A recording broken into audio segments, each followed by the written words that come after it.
একটি গাছের পাতা পানিতে ফুটিয়ে গোসল করলে অ্যালার্জি চুলকানি কমে যাবে। বর্তমানে অ্যালার্জি চুলকানির সমস্যা অনেকের রয়েছে। ত্বকের সমস্যা হচ্ছে বড় সমস্যা।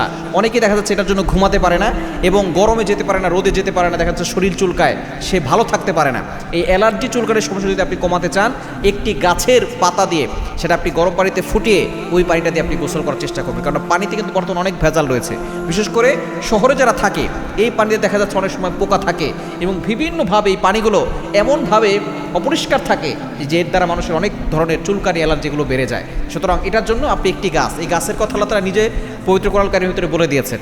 গাছটার ব্যাপারে আল্লাহ পাক রব্বুল আলামিন বলছেন 27 নম্বর পারা 5 নম্বর পৃষ্ঠার 8 নম্বর লাইন, সূরাতুন নাজমের 14-15 নম্বর আয়াতগুলোতে আল্লাহ তাআলা জানিয়ে দিয়েছেন, ইনদা সিদরাতিল মুনতাহা ইনদাহা জান্নাতুল মাওয়া। এই সিদরাতুল মুনতাহা মানে হচ্ছে বড়ই গাছ। এই বড় গাছ আমরা সকলেই চিনি, তাই না? কিভাবে গোসল করবেন, কিভাবে খাবেন আমি এটা বলে দিচ্ছি। কারণ এই বড়ই গাছের ব্যাপারে কিন্তু নবী সাল্লাল্লাহু আলাইহি ওয়াসাল্লাম নিজে বলে দিয়েছেন।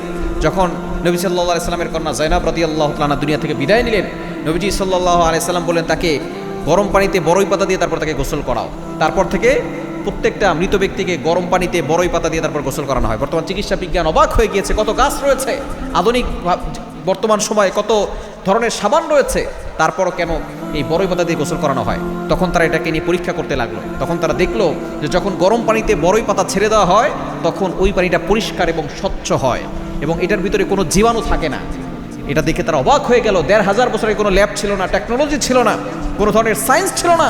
নবী সাল্লাল্লাহু আলাইহি ওয়াসাল্লাম এটা মুসলমানদেরকে জানিয়ে দিয়েছে। সুতরাং এটাই ধর্ম, সঠিক ধর্ম, এটাই সঠিক নবী এবং আমরা কালিমা পড়ে মুসলমান হয়ে গেলাম। চিন্তা করেছেন?